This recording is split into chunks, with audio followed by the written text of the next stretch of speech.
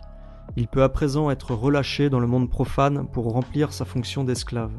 Mais cette scène finale représente également l'état dissociatif hors du temps, qui sera à présent la pierre angulaire de la vie de l'esclave.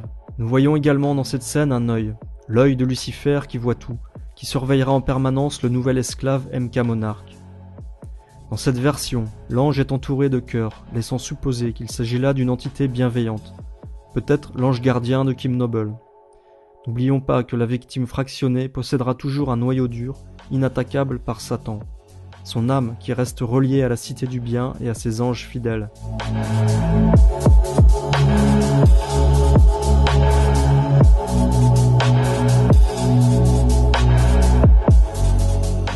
Cette peinture de l'alter Key représente l'évolution de l'esclave, passant de l'enfer des traumatismes dans les sous-sols des premiers niveaux au paradis céleste, l'illumination, que représentent les profonds états de dissociation causés par la douleur et la terreur. La phase finale nous montre que l'esclave a finalement accédé à l'arc-en-ciel pour transcender sa réalité, dans d'autres dimensions. Cependant, cette évasion psychique n'est pas la véritable liberté car l'œil veille. Il est important de noter en position centrale du tableau la présence de l'arbre des séphirotes.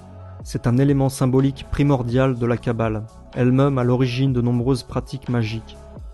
Le docteur Corey Hammond décrit dans l'exposé Greenbaum la présence de l'arbre kabbalistique comme étant un élément structurel du système interne de certains de ses patients. Remember, one woman couldn't come up with anything. No altar would speak up with anything. I said, okay, and we went on to some other material. About 2 minutes later, she said, Green. Do you mean Dr. Green? We found this all over. There appears to be some green programming below that, and I suspect that it has a structure sort of like this, that you get down to fewer and more essential programs the deeper you go. Below green programming is ultra green. And the green tree. Kabbalistic mysticism is mixed all into this. If you're going to work with this, you need to pick up a couple of books on the Kabbalah. One is by a man named Dion Fortune, D-I-O-N Fortune, F-O-R-T-U-N-E, called the Kabbalah with a Q. Another is by Ann Williams-Heller. Ann Williams Heller. And it is called the Kabbalah with a K, K-A-B-B-A-L-A-H, I believe. I knew nothing about the Kabbalah. It was interesting, a patient had sat in my waiting area, got there considerably early, and drew a detailed, multicolored Kabbalistic tree over 2 years ago. And it took me 2 months to figure out what it was. Finally showing it to somebody else, they said, you know, that looks an awful lot like a Kabbalistic tree. That rang a bell with some esoteric in an old book, and I dug it out. That was the background of Dr. Green. Now, the interesting thing about the green tree is his original name was Greenbaum. What does Greenbaum mean in German? Green tree. Ultra green and the green tree.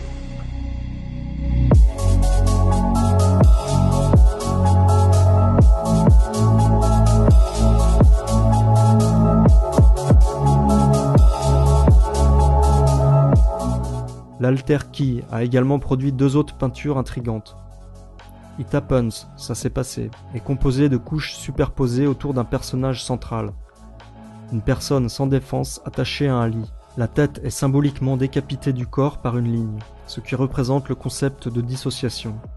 Chacune des couches de recouvrement contient un ensemble de pictogrammes représentant soit des événements traumatisants ou du symbolisme occulte. La couche externe représente des scènes de victimes électrocutées, pendues à un arbre, en cage, violées, parfois avec des animaux. À partir de cette couche extérieure, les flèches pointent vers la seconde couche qui contient des signes du zodiaque. Selon Fritz Springmeier, les signes du zodiaque sont utilisés comme un code pour imprimer des programmes. La couche centrale qui entoure la victime contient des mots tels que l'enfer, diable, sang, tuer, qui sont des mots chocs utilisés pour traumatiser davantage la victime. Cet autre tableau, intitulé Golden Kabbalah, cabale dorée utilise la même disposition de base que le tableau précédent, mais il remplace les scènes de traumatisme par des symboles occultes, et le personnage central est remplacé par l'arbre de vie kabbalistique. Chacune des séphirotes de l'arbre est colorée. Ces sphères sont utilisées dans la programmation monarque pour compartimenter et stocker les altères. La couche externe de l'œuvre contient les noms des 10 domaines de l'arbre de vie, associés chacun à une lettre hébraïque.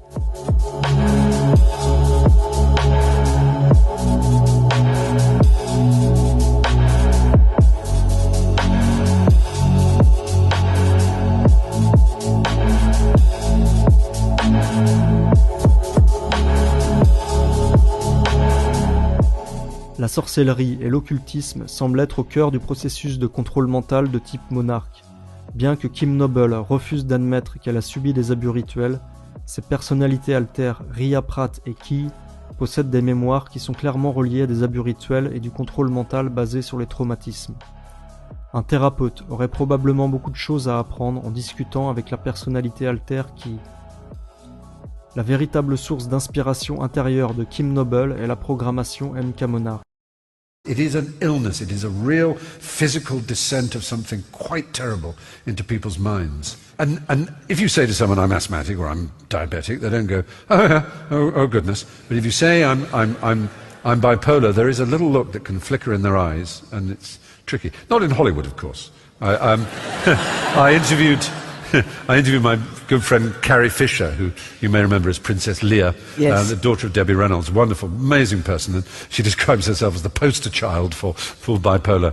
It is sort of ironic because she's had a very tough and extraordinary life, as you'll know if you've seen or read Postcards from the Edge. But she said, Stephen, you got it all. I said, what do you mean? She said, gay, Jewish, and bipolar. How can you fail in Hollywood?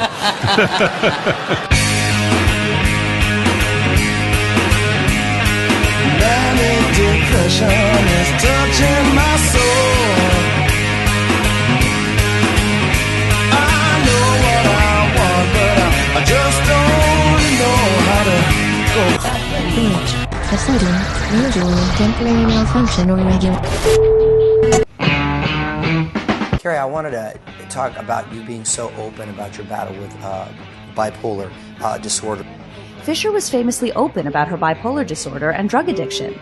I don't think it's something to be ashamed of at all. There's bipolar 1 and 2, but bipolar 1 could just be mistaken as someone who is addicted to drugs and alcohol. Being in therapy and the electroshock therapy that you went through, which still go through. You get put to sleep for, I don't know, about 10 minutes.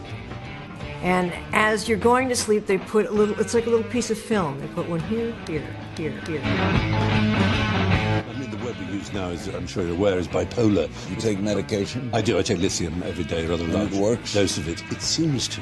The mania is a kind of grandiosity and energy and hyperactivity, optimism, and everything is the exact opposite. Where depression is dark and you don't want to talk to people, you don't want to connect, and you just want to be alone and you want silence. With mania, you want to talk to everybody all the time. You believe in yourself, you believe in the future. Bipolar disorder is characterized by drastic mood swings, drastic emotional changes in a person's life that aren't necessarily related to the situation or anything. So it can be, periods of very active, manic episodes, and then terrible lows, terrible depressions. And I suffered from depression for many years in my life. A long time before I got the proper diagnosis and the proper care. Didn't you suffer from depression? Yes, yes. I'm on a manic high right now. Keep still, keep still. I have suffered seems such a dramatic word, but I have depression. My medication was sort of cocaine and alcohol and ecstasy and all of those things, and I was self-medicating my depression. Williams was found dead inside his house in the town of Tiburon, an apparent suicide from asphyxia. His publicist says as of late, Williams had been battling severe depression. Over the years, Williams was candid about his struggles with addiction and sobriety. You're bipolar. Yeah. Me too. Yeah. Oh. Me too. Yeah. Oh. Oh, was your father ever diagnosed as a schizophrenic or something? No. I mean, I think it, like, for me, it felt like DID, dissociative identity disorder, but I don't, he's never been diagnosed as anything. And never medicated or anything? No, I mean, I'm fully medicated. I'm like medicated for bipolar 2 to the hilt. Oh boy. Do you think bipolar is nurture or nature? Is it something you're born with, or is it something that kind of happens as a result of having this fucked up child? Revelation from Mariah Carey now says she's been dealing with emotional highs and lows for years since being diagnosed as bipolar. When I was 18, I was diagnosed with bipolar disorder. When I was younger, I was dealing with bipolar depression, and it was very severe, and I didn't know what was wrong with me. And that's what I thought, that there was something wrong with me. Little did I know that there was a chemical imbalance in my brain. Chris Brown has been diagnosed with bipolar disorder, severe insomnia, and post-traumatic stress disorder. And that's why he has had such anger issues, according to Newport Docs. She's actually bipolar. She's featured in this week's People magazine. Friends reportedly telling the magazine that Catherine had been struggling with bouts of depression. Amanda Bynes has reportedly been formally diagnosed with 2 disorders, and this explains a lot when it comes to her recent behavior on Twitter and out in public. Amanda Bynes admits that she was diagnosed as manic depressive and bipolar.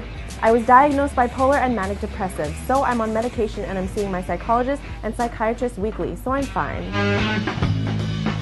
She has chronic psychiatric disorders that are going to need management probably her entire life, including probably medication. Bipolar disorder is one of the conditions here. That is a lifelong condition. The medication that are typically used for that can make people actually look a little robotic. Most kids that go through the whole entertainment industry, Hollywood thing, a lot of them have problems because they don't have identity formation. They didn't develop an identity of their own. They don't know who they are. They don't know what they stand for because they're a product. Sinead O'Connor cancels tour due to bipolar breakdown. Your own bipolar condition, when did you first realize that's what it was? About 14, I said to my sister, I wonder what would have happened to me. Recently, she revealed that she too is bipolar, something she has known for years. Why did you want to come here and talk about it? Because after years of therapy and after years of medication, I feel experienced enough now to come out and say bipolar disorder is treatable. Living with bipolar disorder is often challenging, as soap star Maurice Benard and his family know too well. But since his first breakdown at 22 from bipolar disorder, Maurice has had to learn to control this brain disorder. And I refused any kind of treatment for, well, until I was 35 years old. By then having children who were being abused when I was out of control. She says, looking back, she had episodes of depression as a child, but like so many girls. What was the first clear sign you were in trouble? I was doing The House of the Spirits, this movie, and we were doing a sequence where I am being interrogated and tortured and beaten and raped. And I realized that that's how I felt on the inside. I felt completely beat up by myself. That I was kind of torturing myself, feeling incredibly alienated and alone, and this sort of piercing loneliness that was just sort of heartbreaking, and I was having these sort of horrible anxiety attacks. But bizarre. You still could go to work. You could still do it, even with your mind racing, your heart pounding. Yeah, it was hard. I mean, I tell you, I was really freaking out. I remember really being so terrified of letting anybody around me know, like any of my coworkers or the cast that I was working with. I didn't want anyone to think I was crazy, and I felt like I was going crazy.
Well, I think that, this is a culture of fear, and nobody's more afraid than people in Hollywood. They're afraid that they'll drop out of the top, they're afraid that they'll drop from the bottom of the pyramid, maybe to the middle of the pyramid. But, they're the ones, Hollywood is the one that keeps all this power structure and all this culture of racism and sexism and classism and genderism and all of it in place. They continually feed it, and they make a lot of money doing it. And they do it at the behest of their masters who run everything. So, they're not going to get brave enough to do that. I mean, I think that there aren't many of us who are brave enough to do that. And I'm just, I'm lucky that I can do it, and I feel that I do it on behalf of many people in Hollywood, too. I go to Hollywood parties, or, occasionally I go to Oscar parties and things like that. And people, big stars, people will grab me by the arm and take me aside and say, I just want to thank you for the things you say. And it blows my mind, but that's the culture. It's a culture of fear for sure. And it's a big culture of mind control too. MK Ultra mind control rules in Hollywood. If you don't know, Google that and look into it. Well, we've talked about Operation Mockingbird, MK Ultra mind control stuff from, this goes back decades.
How would you describe your childhood?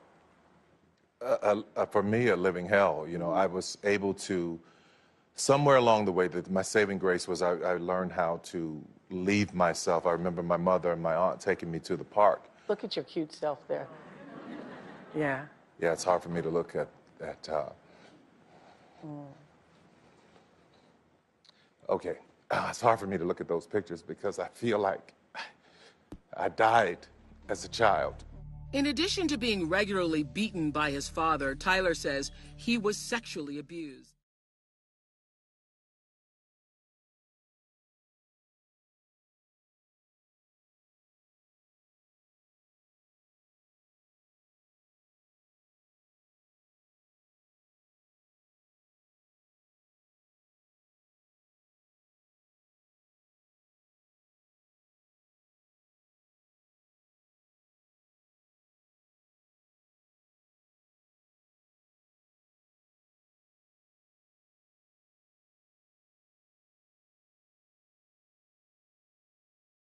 You had been beaten so badly that one time you blacked out for 3 days?